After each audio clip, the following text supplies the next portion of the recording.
หรือเอิ้นได้ว่าเป็นงานที่ครบทุกการบริการของคูค่า PTT ที่ได้เปิดให้บริการแก่ประชาชนลาวบ่ว่าจะเป็นทั้ง PTT Station ปั๊มน้ำมันที่มีคุณภาพระดับสากลและกาแฟอเมซอนห้างกาแฟที่ดีที่สุดและยังมี7-Eleven ห้างสะดวกซื้อที่ครบทุกประเภทนอกจากนั้นยังมีหัวข้อสัมมนาต่างๆที่น่าสนใจสำหรับงานดังกล่าวนี้แมนได้จัดขึ้นในวันที่19 ธันวาคมที่ผ่านมาอยู่ที่โรงแรมอมรีโฮเทลเวียงจันทน์และเข้าร่วมโดยมีทานพิละเวศขออภัยทานพิละเวศละนองผู้อำนวยการบริษัท PTT ลาวจำกัดและยังมีบรรดาทานผู้บริหารธุรกิจคูค่านักสัมมนากรเข้าร่วมอย่างหลวงหลายซึ่งวันในปัจจุบันทาง PTT Station ได้มีสถานีบริการน้ำมันทั้งหมด59สถานีนับตั้งแต่ปี 2011 และในปี 2026 จะเปิดให้บริการอีก 6 สถานีด้วยกันด้วยการบริการที่เน้นถึง 4 มาตรฐาน 4 มันเซน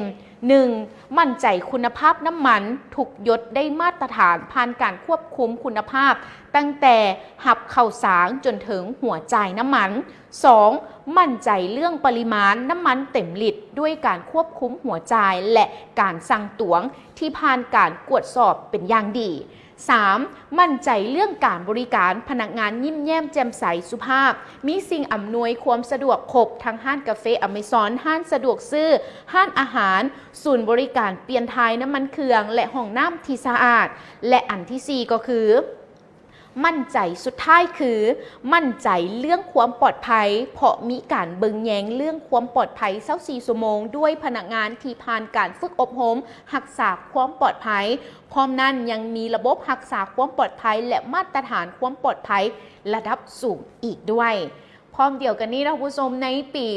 2026 นี้ PTT Station ได้วางแผนการปรับปรุงขนาดใหญ่เพื่อที่จะยกระดับการบริการให้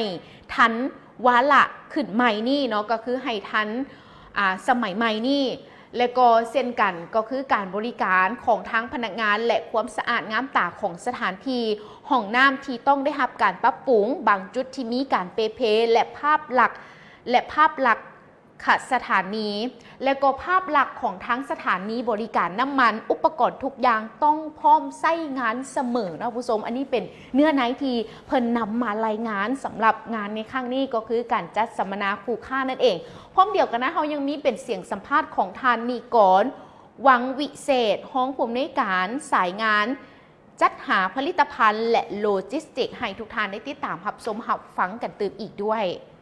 จากการที่เขามีรถโมบายแลบหรือหน่วยตรวจสอบกวดกาคุณภาพน้ำมันทันทีเพื่อเป็นการกวดกาให้น้ำมันได้คุณภาพให้ผู้บริโภคมีความสมั่นในการไปใช้บริการปั๊มน้ำมันปตท.ทุกสาขาในทั่วประเทศโดยปกติแล้วพวกเขาก็มีการคิงคัดในการกวดกาคุณภาพตามตัวแทนปั๊มต่างๆอยู่แล้วเพื่อเป็นการรักษาคุณภาพแต่ตอนนี้พวกเขามีรถโมบายแลบตัวนี้เขามาช่วยก่อให้เพิ่มความสะดวกสบายในการลงพื้นที่ตามปั๊มตัวแทนต่างๆในทั่วประเทศในรถโมบายแลบของพวกเขามีอุปกรณ์ที่ทันสมัยในการวิเคราะห์คุณภาพน้ำมันและตรวจสอบหัวจ่ายน้ำมันไปพร้อมๆกันว่ายังปกติเต็มลิตรเต็มราคาหรือบ่ตัวนี้แม่นพวกเขาได้เอาใจใส่อย่างละเอียดและเป็นประจำอยู่แล้วซึ่งรายละเอียดในตัวแทนการตรวจสอบแม่นพวกเขามีทีมงานสาธิตให้เบิ่งเพิ่มเติมโดยน้องสิมาอธิบายเครื่องกวดคุณภาพน้ำมันของรถโมบายแลบของปตท.เนาะในรถโมบายแลบเขาจะมีอยู่3เครื่องหลักๆที่กวดคุณภาพน้ำมันและจะมีเครื่องกวดอันนี้น้ำมันใสเด้อ3เครื่องใหญ่ๆนี่จะมี3เครื่องแล้วก็น้ำมันอันนี้น้ำมันเครื่องสบายเฉพาะกวดน้ำมันเครื่อง2เครื่องนี้เนาะ2เครื่องนี้กวดน้ำมันเครื่องแล้วก็อันนี้คาลิเบตไว้คาลิเบตหัวใจน้ำมันเวลาเขาลงตามปั๊มเขาจะคาลิเบตกวดสอบบริมาตรว่าเต็มลิตรเต็มหน่วยบ่เนาะวันนี้เขามาเบิ่งว่าเครื่องเขามันกวดอย่างใดแดอันนี้มันจะเป็นเครื่องกวดค่าลอนค่ามอนค่าน็อกของรถเวลารถมันสตาร์ทลอนมอนแอสซัง9195ว่าสินะแยกอันนี้กวดซัลเฟอร์เครื่องนี้เอาไว้กวดซัลเฟอร์อยู่ในตัวเนื้อน้ำมันอันนี้มันจะเบิ่งว่า ซัลเฟอร์หลายมันเฮ็ดให้สิ่งแวดล้อมเฮาบ่นั้นเกี่ยวกับสิ่งแวดล้อมตัวนี้ อันนี้ค่ากันกั้นกวดค่ากันกั้นจะหูนี่หูอันการปนเปื้อนของน้ำมันเครื่องนี้น้ำมันถ้าสมมติมันป่นจุดฟดของน้ำมันมันแตกต่างกันเนาะสมมติกระส่วนมันฟดกราฟเท่านี้ไอ้สร้างมันจะฟดประมาณเท่านี้ลงมาเนาะอันนี้เครื่องกันมีอันสารเขาเอิ้นสารอันนั้นนะกันฟดเวลาน้ำมันมันฟดแห้งๆระยะมันมาตันกับท่ออันนี้ท่อนี้ค่ะมันน้อยเนาะยามันขึ้นมาตันเขาก็ต้องได้เอาสารกันฟดดีไซน์นี่ถึงใหญ่หลายมันก็สิตันหูมันจะเฮ็ดให้เกิดอันตราย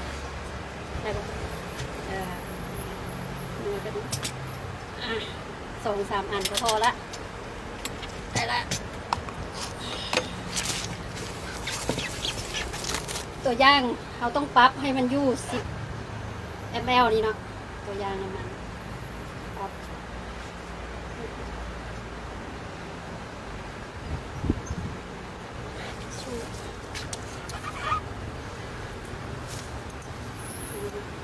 สั่น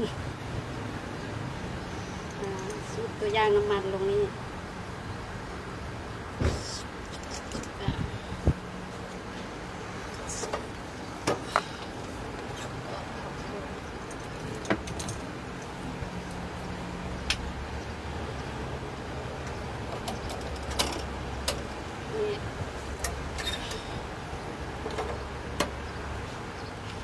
วันนี้เขาลั่นระบบมันคือสร้างมันก็มีละเขาเรียกตั้งโปรแกรมมันไว้คือสร้างนี้เขาก็มีโปรแกรมสร้างไว้โปรแกรมเขาจะลั่นไว้อันเด็กหนึ่งพวกว่าพวกค่อยเชื่อได้แล้วโปรแกรมหนึ่งเป็นของสร้างวันนี้ใส่รหัสตัวอย่างสร้างมันจะเป็น ULR เนาะsama ดูแล้วเอารหัสสูตรอย่างนี้มันเป็นรหัสมันซื่อรหัสตัวอย่างซื่อโอ๊ต เจ้าท่านผู้ชมและที่ผ่านไปนั่นก็จะเป็นทั้งเสียงสัมภาษณ์จากทานนิกรวังวิเศษห้องผู้อำนวยการสายงานจัดหาผลิตภัณฑ์และโลจิสติกส์พร้อมเดียวกันนั้นเนาะเพิ่นยังมีผู้ช่วยมาอธิบายถึงการนำไส้แล้วก็การคัดกรองน้ำมันที่สะอาดอีกด้วยอันนี้ก็ถือได้ว่าเป็นอีกหนึ่งข้อมูลข่าวที่พวกเขาได้นำมารายงานกันในระยะนี้